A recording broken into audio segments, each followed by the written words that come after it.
It's about seed, that's about life. Seventh generation is about vision. It's about leadership looking ahead. It's about responsibility. And seventh generation reminds you that you have responsibility to generations that are coming, and that you indeed are in charge of life as it is at the moment. Every generation has its time, and every generation has its leaders, and every generation has its heroes. Every generation has all of that. And when that generation passes, the next generation will have the same. They will also have their leaders. They will also have their heroes. They will also have their problems. And they will also have the continuing responsibility to look out for the next 7 generations. Go to 3.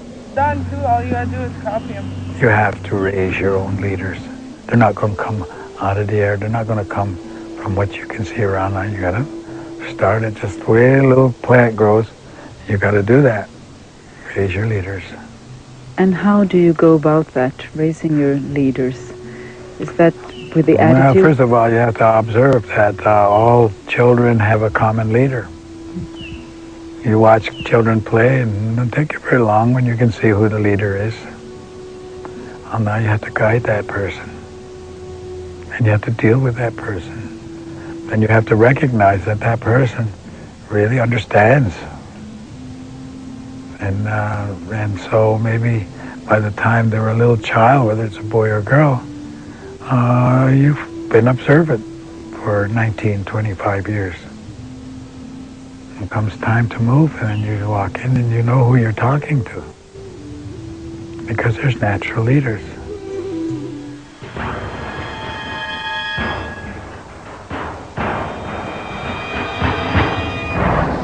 The most important thing I would think is that the leadership change their values from power and authority to responsibility. I don't think, as in the United States, they have a Bill of Rights, that they added on to the Constitution of the United States. And I think that should have been a Bill of Responsibility, not a Bill of Rights. Because people talk about their rights, but they never talk about their responsibility. And leadership has got to have that above all. They've got to have vision. They've got to have compassion for the future. They've got to make that decision for the 7th generation. That's not just a casual term. That's a real instruction for survival. Animal, every bird, every nation, every plant has its own area to be. And you respect that. As we sit here and we look about us, there are these flowers. And no tree grows by itself. A tree is a community. Certain trees, certain plants will gather around certain trees. And certain medicines will gather around those certain plants.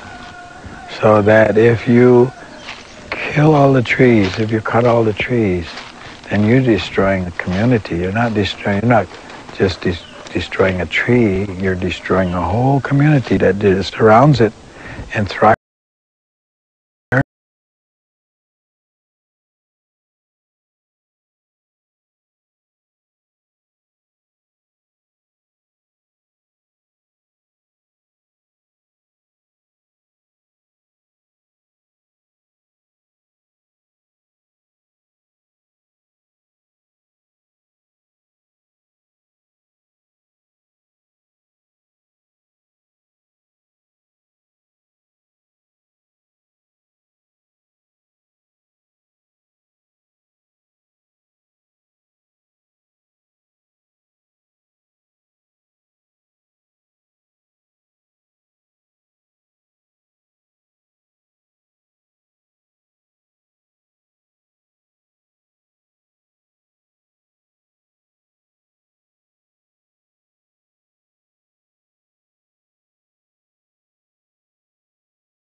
9 are countries and 51 are corporations.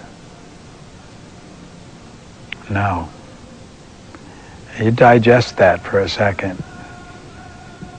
What does that mean? It means that corporations are the driving force of decision.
And I remember the chief, an old chief said, well, he said, you know, it's not good sense to follow somebody just because why? You can't give me an answer why you follow him, but if he were going to do something like jumping off